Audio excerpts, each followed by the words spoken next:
Hey everyone, my name is Brent Stafford. Hope everyone's doing well.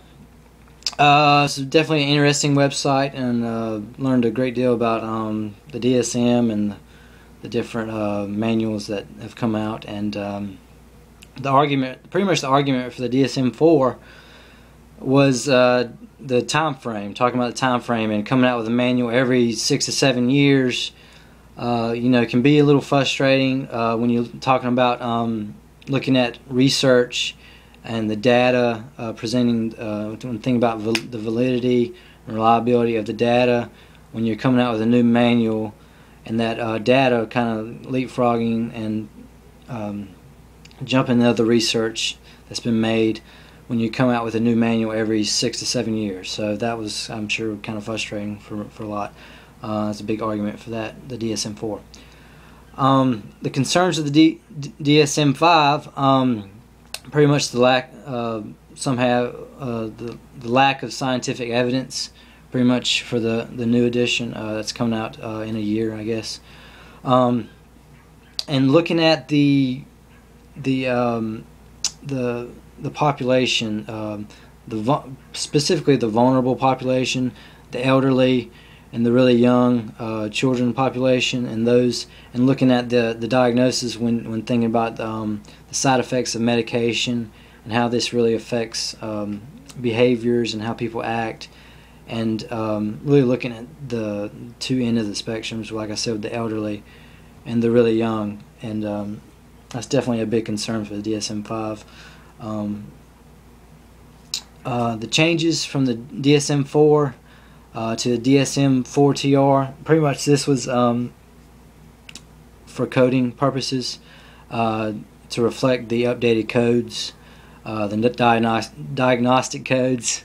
Let's see who was involved with the DSM-5. Pretty much the APA, the American Psychiatric Association, is pretty much involved from the pre-planning stage, from day one, and all the way through. Let's see, the APA, they put Dr. Kupfer in charge, and Dr. Daryl Redger is what I was reading with that. Let me see here. The DSM-4 versus the DSM-5. Categorizing is a big thing. The biggest difference, and I think it's a very useful one.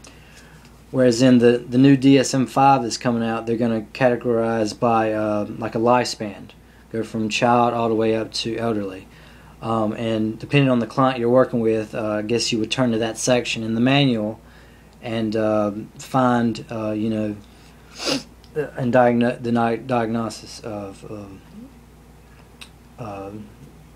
disabilities and whatnot. And I think it's very user-friendly when you're thinking about that aspect.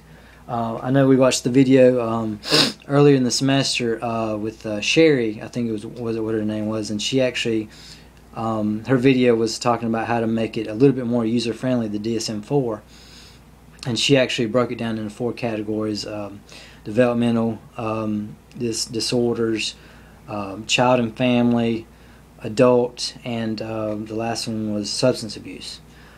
So this one, the DSM-5, should be a little bit user-friendly, easier to find your places instead of just stuff everywhere like the DSM-4. So that's better. Something that I found that was kind of interesting was with the DSM-5, the new edition, was the new categorization of names. I know they're getting rid of substance abuse and substance dependence, which is interesting. They're actually replacing those with addiction and related disorders. So I know, you hear substance abuse, that's what we've heard forever and ever, it seems like, and you're just so used to hearing substance abuse, and now they're changing it to addiction and related disorders. I guess it's more of an umbrella term, I guess, is what I'm thinking. But anyway, that's my take on the website. Very interesting stuff, and everyone, peace out.